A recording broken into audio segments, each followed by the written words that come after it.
Okay, so this is just going to be a tutorial about how to record your electric guitar into your computer. Now, literally, you can seriously spend one lifetime, and probably even two, trying to master this. Like, how to record electric guitar well is a really, really difficult thing. I mean, if you go to any, like if you go to the Gear Page forums, they have a whole thing about recording. Like, seriously, those guys, like, speak another language that I don't even understand. Like, they're pros. They're super legit. But, this is just, like, for basics. Like, honestly, my sound quality is, subpar at best. But it works for YouTube and just for fun. So, but this is how I do it. This was more of a beginner's tutorial, just how to get the right stuff to start. So basically, the first thing that you're going to need is Audacity. This program is pretty sweet. You just search it. It's open source, totally free. You should never have to pay for it. I use Audacity 1.3 beta. I don't know how well it's going to show up, but anyways, it's a pretty sweet program. I'd highly recommend it. Next thing you're going to want to need to communicate with this is called a DAW, Direct Audio Workstation. You're going to need something to communicate with your DAW, and I use this. It's a Native Instruments Guitar Rig Session I/O interface. Now, it's got one cable right out there, it goes into the back of my computer via USB. Now on the front, we've got an XLR in, 2 1/4-inch ins, 1 1/4-inch out, and then headphones out.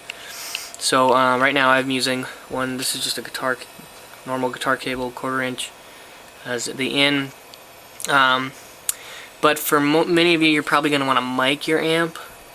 I kind of have a special setup going with the Frenzel, but if you want to mic it, you want to make sure that your interface, has a XLR in. I'm going to get a little bit better view because this is kind of dark.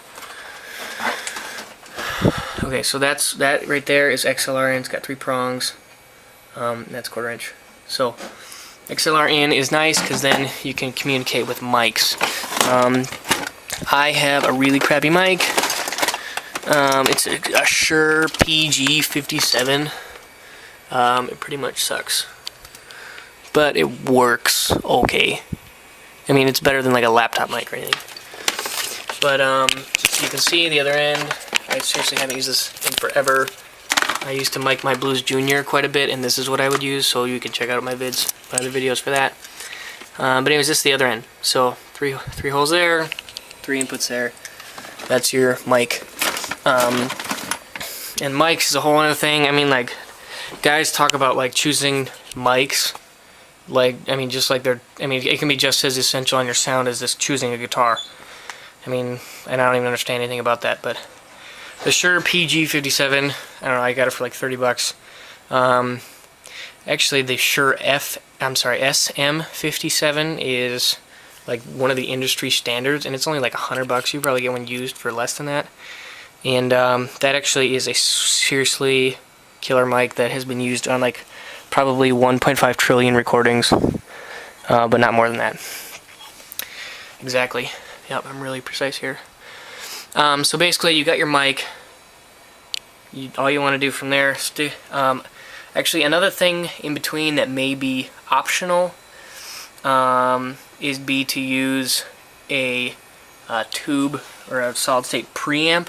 So right now our chain is, we've got our DAW, which is Audacity, into the interface. Now before the interface, you may want to use a preamp. All that does is it just gets the signal up to line level. So basically, when you use a mic, the mic does not, it has no power in itself to make your signal stronger. So sometimes it can get kind of like, you can just lose some of that goodness that you're trying to pick up from your tube amp. One I would recommend would be the Art MP Studio preamp. It's like $30. It's tube based. It'll warm things up. It'll get things up to line level. So that'd be a good choice. But I don't know. There's literally tons of preamps, and you can get like, I mean, if you're gonna do a whole band, you can get like, I don't know, as many tracks as you want, and it just can get really expensive. But that'd be a good place to start for a $30 preamp. And then you also have interfaces. I mean, this Guitar Rig one is actually probably discontinued now. But one I would check out would be the Line 6 Tone Port series. They're pretty cheap. I think they've got a number of different things depending on how many inputs you want. But if you're me and you just want to record electric guitar, I would get something pretty simple, one of the lower end ones. Because mostly with higher end stuff, you just have more inputs. So then basically you could like do your whole band, and you could have like one guitar mic, one vocal mic, you know, acoustic in, bass in, like a 5-piece drum in. I mean, then you got like 10 inputs, and that's just crazy. But I've never had to do that because I don't record a band. So basically, right now our chain is, you know, we've got our DAW, Audacity, into our computer, which goes into our interface, which is the Guitar Rig Session I/O or maybe a Line 6 Tone Port.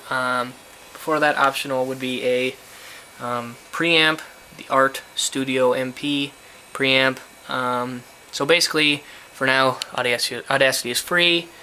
Maybe the interface is like $100 to $200, and the preamp is like $30 to $100, and then a mic would maybe be like $30 to $100. So I mean, you could do this for as simple as like $150, or you could go up to like $300. And I mean, the sky's the limit. So after that, obviously you've got your mic. I mean, then from here you just want to, you know, stick the mic in front of your tube amp, obviously. But that's a whole nother like subject. I mean, here's my cab, my 112 cab. It's pretty dark. Like if this is like the center, the very center of the speaker, there actually can be some harsh, bright frequencies that come like if you just stick your mic right in front. I mean, like, you probably are never going to want to stick your ear right in front of it, so it's a little bit different than when you like are just listening and then you say, oh, I'll just stick a mic in front. You actually need to be kind of specific about where you put it. I kind of like to go a little bit, so if this is the center, maybe go like a little bit towards the outside. So if this is the center and this is like the very edge, maybe like somewhere in the middle. And then you can also like either put it straight on or kind of angle it. I don't know, basically what I would do is just spend a day testing things out, find something that sounds best to your ear based on a couple of things. So, and that would work really easy if you had like a buddy with you. You know, you could be playing with your headphones on and he could be just kind of fiddling, moving things around. So yeah, that's kind of the basic way about how to record your electric guitar. So like once you get that all set up, you got your tube amp on, you got the mic in front, the mic's going into either a tube preamp or a solid state preamp, or and then after that it goes into your interface, or maybe you don't have a preamp. Then after that you're going to your computer, so you got Audacity. So one thing you need to make sure you do is, in Audacity, is you got to go to File, Edit, Preferences, and then you got to go to your devices. It's very important. Can't really see that very well, but you got to pick. So right here, this says recording. This is your device. So I mean, like the standard one would be like Microsoft Sound Mapper. This would be like the little red input there that you can like put your, like if you use Skype, like you'd put a mic in there, and that's gonna sound horrible. So you want to make sure you have your interface selected. So this says Line in Guitar Rig Session. You may also say like Line 6 Tone Port, whatever. You just gotta make sure you have that selected, so that you are recording through your actual input. Then beyond that, you have your playback. I like to use the Line 6.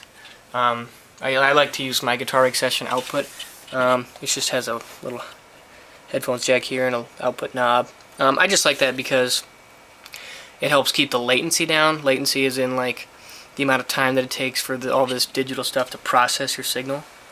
If you're just recording and you want to play back, it's a lot easier to just say, hey, if it's coming in here, to just stick it right back out, than like stick it in your computer and have it do all that jazz and then come out here. So just a couple things to think about. But yeah, that's a good way to start. Got any questions? Let me know. Thanks.